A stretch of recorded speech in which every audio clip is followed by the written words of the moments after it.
के उनका भाई के तिलक में आयल बन जो भी हमारा जानकारी बा। और नेहा बहुत अच्छा गायिका है, बहुत अच्छा गावेली, उनका हमनी के बहुत सपोर्ट कैले बनी जा।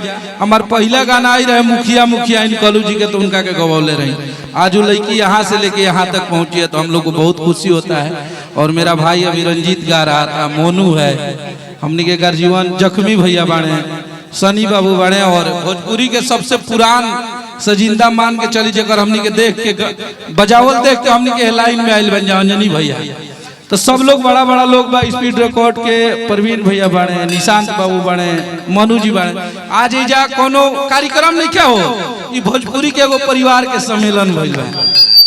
तो आप लोग बस एगो मोनू के हम गाना सुनना चाहते हैं कि नाचे बोलूंगा खेसारी स्टाइल में। आप लोग बहुत आशीर्वाद देते हैं, भाई मेरा गाएगा हम लोग चले जाएंगे। गाओ हेलो हेलो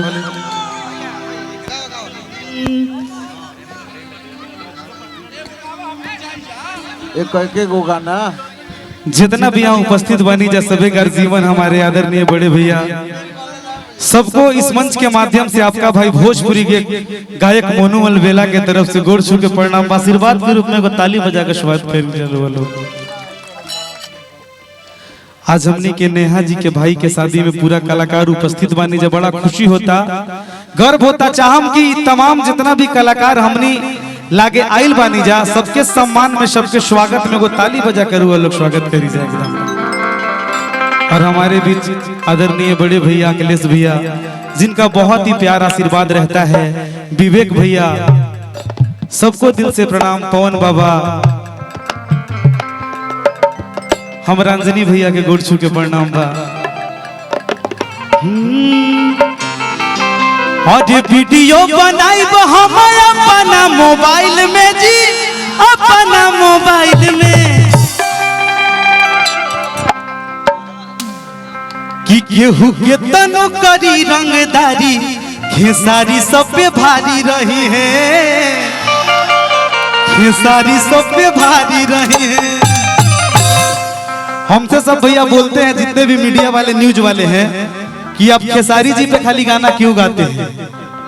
तो मैं जिनको सम्मान करता हूं दिल से, उनको भगवान मानता हूं अपना, मैं उनके लिए हमेशा समर्पित रहता हूं।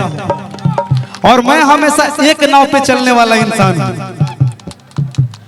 कि वीडियो बनाइब हम अपना मोबाइल में जी, अपना मोबाइल में, और नाचे बलम आए हाय हाय,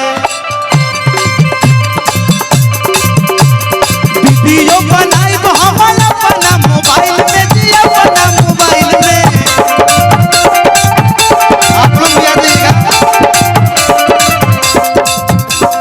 वीडियो बनाइब हम अपना मोबाइल में जी, अपना मोबाइल में, नाचे बलम आए हाय हाय, नाचे बलम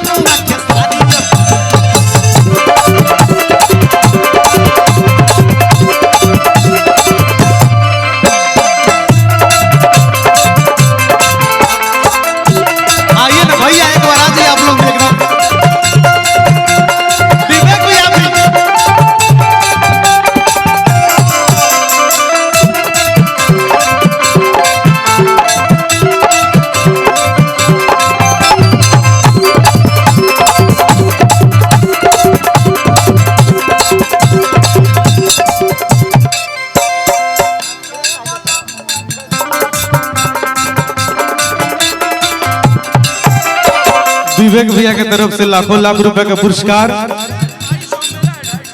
250 भैया का है, अखिलेश भैया का 250, विवेक भैया का है, नहीं 200 आपका, 200 उनका, और 100 रुपया खेसारी भैया का। ई कौन फेरा में डालत बाड़ू, हो डालत बाड़ू,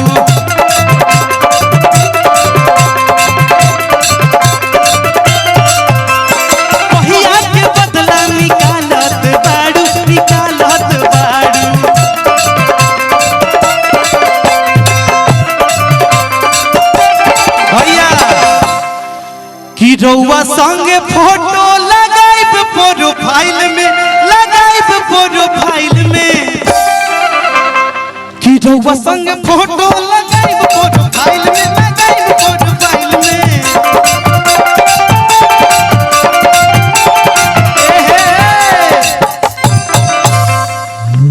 कसब चल गई का? हेलो हरे नाचो हे बलमुआ आए हाय हाय नाचो हे बलमुआ के सारी स्टाइल में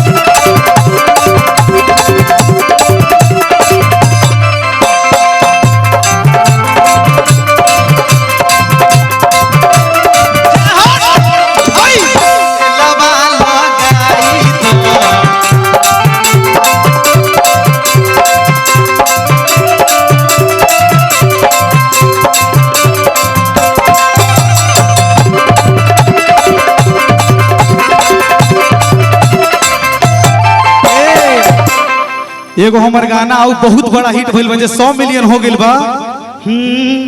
कि टिकट बड़ी महंगा मिलता कि सुन के दिमाग हिलता जाइब हम बतिया तारी के फिल्म हम देखब खेसारी के कहतारियू कि बाबूजी खिसियई है रनिया जेठ गरियई है रनिया कि बाबूजी खिसियई है रनिया जेठ गरियई है रनिया जाइब हम घूंघट काढ़ी के जाइब हम घूंघट काढ़ी के फिल्म हम देखब खेसारी के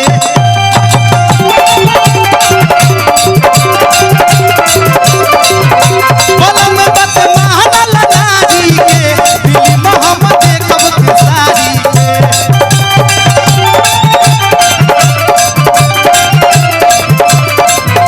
टिकट बड़ी महंगा मिलता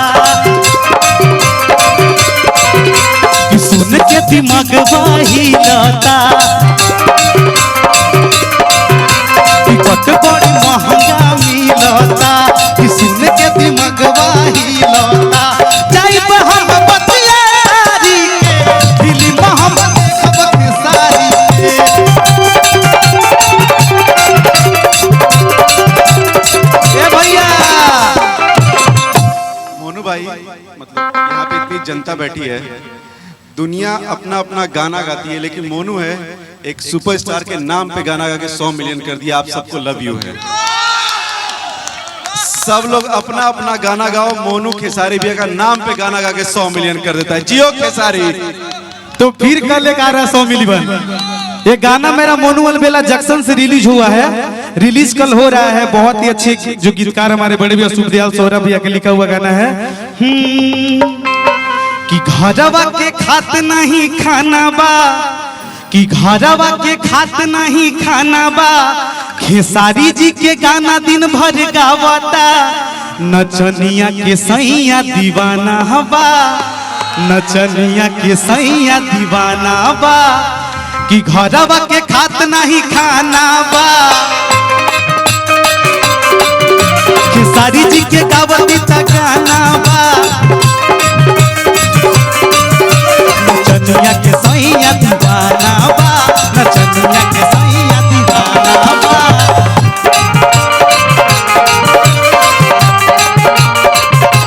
भइल बाउर मर्दाना बा भइल बाउर मर्दाना बा नचनिया के सैया दीवाना बा नचनिया के सैया दीवाना बा नचनिया के सैया दीवाना बा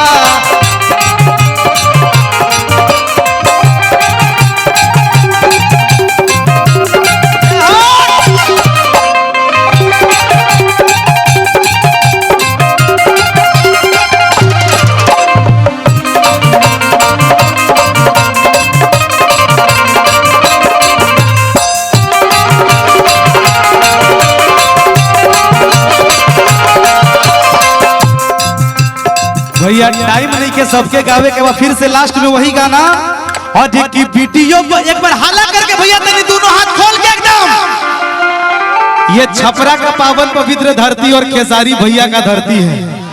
और की वीडियो बनाई हम अपना मोबाइल में जी अपना मोबाइल में हज नाचो हे बलमुआ हाय हाय हाय नाचो हे